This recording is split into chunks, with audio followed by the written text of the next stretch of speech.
So we're really thrilled to have Matt Damon here with us. So how did you get from there to being a movie star to now working so much on water and sanitation? I guess about 11 or 12 years ago, Bono's group, Not U2,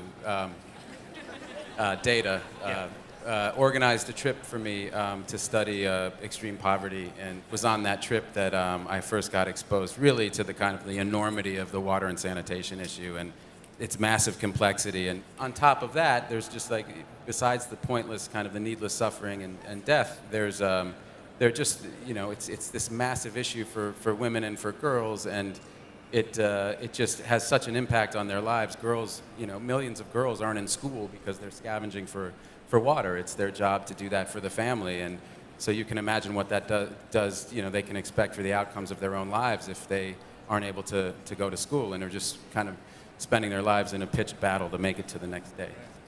So Matt, you've said that there's never going to be enough charity to solve the water problem. And you know, I have to tell you, when I first heard about the water.org approach, I was just fascinated. I thought it was so brilliant. So tell us, why is there not going to be enough charity, and what are you guys doing you know, to try to solve this problem? Well, yeah, you know, it would be about $200 billion a year for 5 years to, you know, and our current budget, I think, is something like $8 billion. You know, we're not going to get there even with our foreign aid and all, you know, everybody digging into their pockets. So we need to come up with creative and innovative kind of ways to do this. As I learned more about the issue, I partnered with Gary White, who was the preeminent expert that I could find in this space, and he had pioneered this idea of water credit. What we call water credit was basically taking the concepts of microfinance developed by Muhammad Yunus and applying it to the water sector. So it's actually an income enabling loan. In these kind of urban and peri-urban areas, the municipality is piping water right under the feet of you know, of these slums, and people aren't connected to that infrastructure. They're actually going and spending a lot more money buying water from a water vendor. So they're paying more money. The poor are paying more for water than the middle class in a lot of these areas.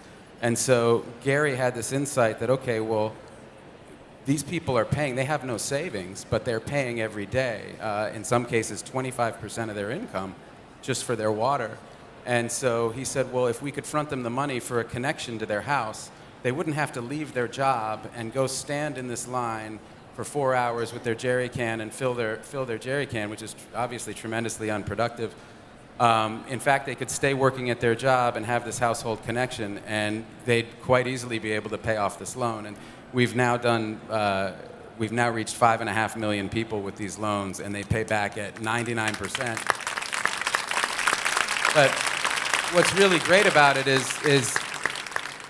it's fundamentally looking at these people as human beings, and as rather than a problem, or rather with this kind of paternalistic bent, the aid coming in, it's involving the community. They're participating in their own solutions, and that's really why it works so well. So, Matt, you've traveled around the world advocating for water and with water.org. What's the coolest place you've been? What's the coolest thing you've seen in the work on water? I always think about this little girl that I met in Haiti, actually, and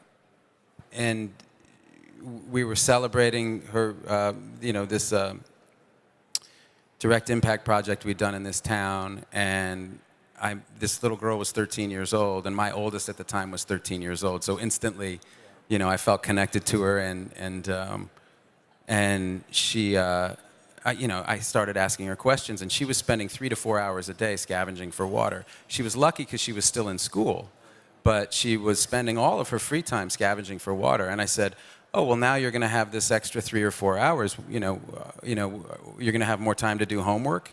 And she kind of looked at me and scoffed and just said, like, I don't need more time to do homework. I'm the smartest kid in my class.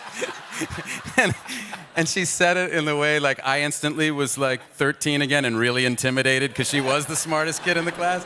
And so I'm like, all right, hotshot, well, what are you going to do with all this extra time? And she looked me right in the eyes and she said, I'm going to play.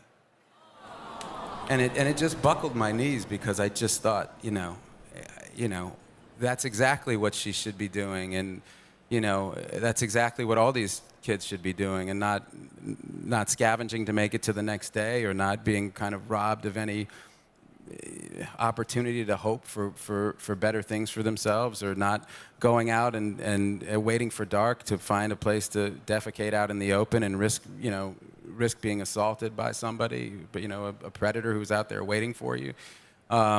It's just as simple as that. It's a human right, and she deserved that right to clean water and the right to the time to play because she's a kid.